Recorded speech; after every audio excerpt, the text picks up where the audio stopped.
A'udzubillahi minasyaitonirrajim. Bismillahirrahmanirrahim. Assalamualaikum warahmatullahi wabarakatuh. Alhamdulillahirabbil alamin. Wassalatu wassalamu ala nabiyina Muhammadin wa ala alihi wa ashabihi ajmain. Ya al-haq adakhilna mun khala sidikin wa akhrijna mukhraja sidikin. Wa ja'alana min ladunka sultanan nasira ja'al haqq wa zahaqal batil. Innal batila kana zahuqa. Ya Ghafur Rabbana innana amanna faghfir lana dzunubana wa qina adzabannar. Amma ba'd. Alhamdulillah, segala puji adalah milik Allah. Kembali kita berjumpa di channel iDream TV dalam program Tarbiyatul Aulad, di mana kita akan belajar tentang cara dan upaya kita mendidik anak-anak kita agar menjadi pribadi-pribadi yang soleh. Tidak lupa kita baca salawat dan salam. Allahumma sholli ala sayyidina Muhammad wa ala ali sayyidina Muhammad. Assalamualaikum ayuhan nabi warahmatullahi wabarakatuh. Semoga Allah terima salawat dan salam yang kita baca dan dilimpah curahkan kepada para nabi, para rasul, wabil khusus Rasulullah Muhammad SAW, dan semoga kita termasuk ke dalam kelompok orang yang akan berbahagia ketika berjumpa dengan Allah nanti di yaumul mahsyar, dijauhkan dari siksa neraka, dimasukkan ke dalam jannah, dan dipertemukan dengan Rasulullah SAW, insyaallah. Amin ya rabbal alamin.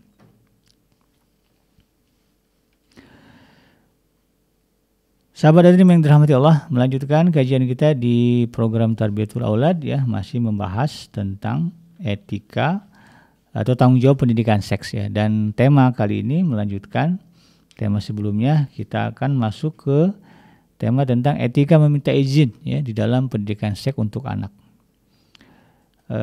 Teori ini kita ambil dari bukunya Syekh Dr. Abdullah Nasiulwan tentang tanggung jawab pendidikan seks bagi anak-anak, di mana sudah kita uraikan sebelumnya kenapa pendidikan seks ini penting untuk anak-anak kita, agar mereka kemudian bisa tercegah dari bahaya perbuatan buruk yang bersumber dari hubungan seksual, dari perzinahan lah begitu kan, atau dari hal-hal yang dilarang, misalnya terjadinya incest, hubungan seksual dengan saudara sendiri, dengan keluarga. Di Indonesia ada kasus-kasus begitu, adik kakak kemudian terlibat hubungan seksual, terus paman dengan keponakan atau tante dengan keponakan, itu ada kasus seperti itu. Bahkan nauzubillah ada juga ibu dengan anak,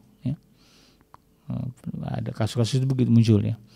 Nah, ini terjadi karena itu, bisa jadi karena persoalan minimnya orang tua atau juga guru-guru di sekolah mengajarkan apa yang tidak, apa yang boleh dalam masalah seks, atau jenis kelamin, dan ini harusnya menjadi pertimbangan bagi pemerintah kita untuk mewujudkan atau memasukkan kurikulum pendidikan seks dalam kurikulum pendidikan nasional kita, supaya kemudian tidak terjadi itu tadi penyimpangan sosial yang berakar dari masalah hubungan seksual tadi.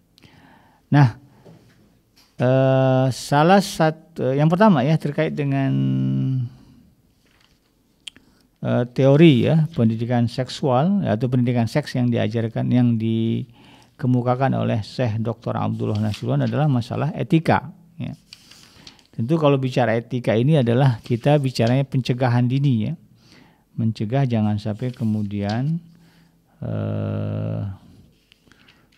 terjadi itu tadi penyimpangan atau penyelewengan masalah itu tadi seksual tadi. Jadi ini lebih kepada pencegahan supaya kemudian tidak muncul masalah yang disebabkan oleh hubungan seksual antara laki dan perempuan. Maka kemudian dibuatlah teori-teori, cara-cara yang kemudian bisa dilakukan untuk mencegah itu semua. Kita kan kalau bisa modelnya gitu, mencegah lebih baik daripada kemudian mengobati atau memadamkan. Lebih baik kita cegah supaya nggak terjadi kebakaran daripada kebakaran susah dimatiin itu. Ini yang kemudian diajarkan oleh Syekh Dr. Abdullah Nasiulwan. Yang pertama di dalam pendidikan seks di dalam Islam, yaitu etika meminta izin. Yang paling dasar, ya, di dalam pendidikan seks terhadap anak adalah untuk anak ya adalah mengajarkan kepada mereka untuk meminta izin. Meminta izin dalam konteks antar gender ya, antar jenis kelamin ya. Bahwa dia adalah laki-laki dan kemudian di dalam rumah itu ada anggota keluarga yang perempuan. Atau dia perempuan, di dalam rumah itu pun ada anggota keluarga yang laki-laki.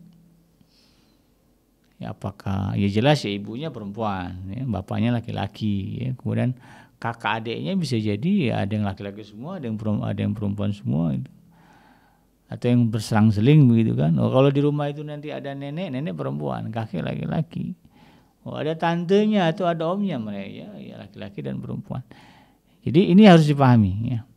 Bahwa di dalam rumah kita ada jenis kelamin yang berbeda yaitu lelaki dan perempuan walaupun kita keluarga. Nah, dalam konteks upaya mencegah terjadinya penyimpangan seksual tadi ya, maka anak-anak kita ajarkan yang paling mendasar etika meminta izin. Ya, meminta izin kalau ingin kemudian bertemu ya, bertemu atau ingin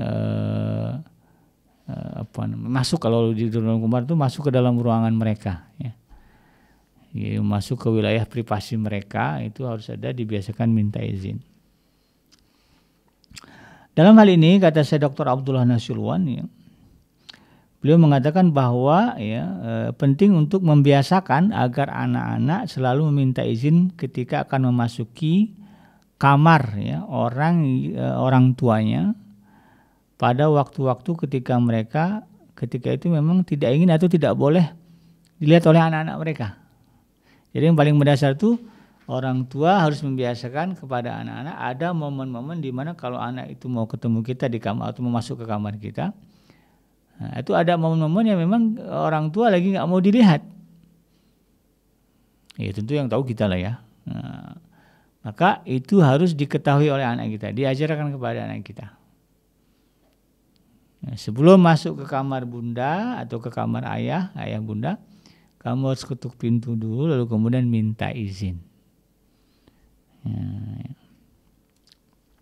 Yang paling mendasar itu etika meminta izin. Ya.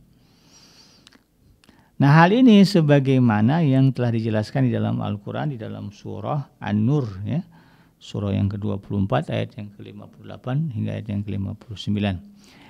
Ya ayyuhallazina amanu ya liyasta'zinukumul ladzina malakat aymanukum walladzina lam yablughu lam yablughul huluma minkum salasa marrat ya. Hai orang-orang yang beriman ya, hendaklah meminta izin kepada kalian ya, mereka yang menjadi sahayamu ya, di sini hamba sahayanya. Kalimat malakat aymanukum. Hamba saya sekarang kan kita nggak ada. Ya intinya sebetulnya ya bisa juga ya mungkin pembantu ya atau asisten rumah tangga. Mereka atau pekerja kita gitu ya. Kalau rumahnya besar kan ada tukang kebun gitu ya, ada driver gitu ya, macam-macam lah ya. Asisten kalau artis itu kan ada aspri yang kadang-kadang udah kayak keluarga di rumah gitu. Nah ini ya, itu mereka wajib ya dianjurkan bang, ini kalimatnya memang hendaklah ya, tapi penekanannya lebih kepada sebetulnya ya penting ya wajib gitu kan ya, minta izin ya walladzina lam yablughul huluma minkum ya, dan juga mereka yang belum balik ya, ya anak-anak kita berarti kan, atau mungkin ada keponakan kita atau siapa saja di rumah yang masih kecil-kecil gitu kan. Jadi secara spesifik mereka Allah sebutkan anak-anak ini gitu kan. Jadi anak-anak ini yang belum balik sekalipun diajarkan ya, diminta oleh Allah Subhanahu wa taala untuk meminta izin di 3 waktu ya, salah sama 3 kali dalam sehari semalam. Ada 3 momen dalam sehari semalam yang memang kalau mau masuk ke kamar kita ya, mereka ini ya, anak-anak yang belum balik ya, atau juga mungkin kalau tadi ya orang-orang yang ada di dalam rumah kita mungkin sebagai pekerja ya, nah, mereka harus meminta izin. Kapan itu? Min qabli salatil fajri. Yang pertama sebelum masuk waktu sholat subuh ya, biasanya subuh jam 5 ya sekitar itulah dari jam sepertiga malam terakhir ya. Sebelum salat fajar. Wahina tad'una siyabakum min zahirah, dan ketika kalian tidak berpakaian pada waktu zuhur ya, atau tengah hari ya. Ketika kalian meninggalkan pakaian kalian di tengah hari yang saking panasnya, atau memang ya momen-momen itu ya enak gak pakai baju gitu ya. Kalau dulu kan nggak ada AC, di kamar ya buka baju gitu kan kalau orang tua gitu ya. Wa min ba'di salatil isya, dan juga setelah waktu sholat isya, ya. Itu sekitar jam 8 ke atas lah gitu ya. Jadi di 3 waktu ini ya, anak-anak itu harus dibiasakan, kemudian kalau dia mau ketemu kita, mau masuk kamar kita, dia harus minta izin. Ya.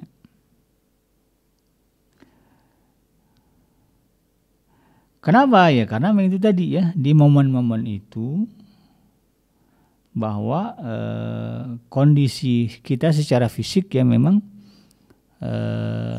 menampakkan aurat, bisa jadi sedang menampakkan aurat. Subuh misalnya, di waktu subuh kan kadang-kadang ada orang tua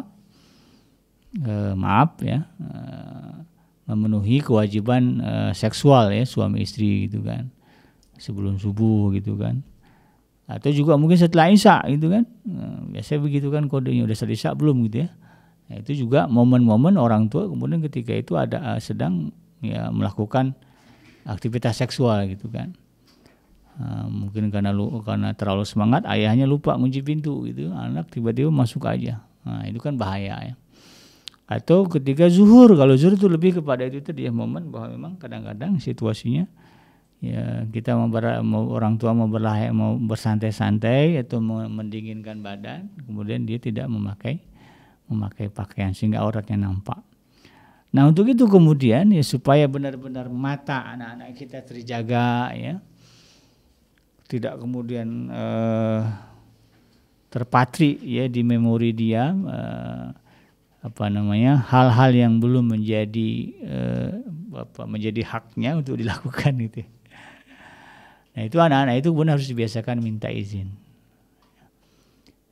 Khawatirnya itu tadi ya, anak kemudian melihat orang tuanya tidak sengaja melakukan hubungan seksual begitu kan, atau kemudian melihat ibunya atau ayahnya nggak pakai baju ya karena sedang memang ketika itu lagi tidur ya, lupa saking capeknya, mungkin kalau tengah hari mungkin kan lagi istirahat ya, tertidur ya, habis sholat zuhur kemudian lupa ya pakai baju yang sempurna, sehingga anak-anak kemudian tanpa disengaja dia melihat aurat orang tuanya.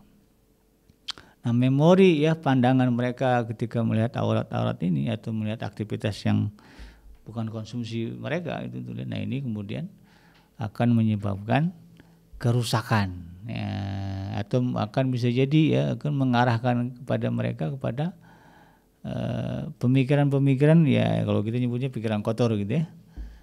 Nanti khawatirnya itu menjadi pemicu ya, anak menjadi misalnya itu tadi ya terjerumus untuk melakukan hubungan seksual sebelum waktunya atau berzina ya.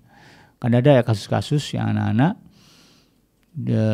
terjerumus kepada perbuatan perzinahan ya di usia muda mereka, dengan itu tadi ya, bahwa mereka pernah menyaksikan orang tuanya tanpa disengaja gitu kan melakukan itu ya. Karena kan kalau di Indonesia ini kan rumah kecil-kecil gitu ya, ada yang rumah modelnya satu ruang tamu, satu kamar ya.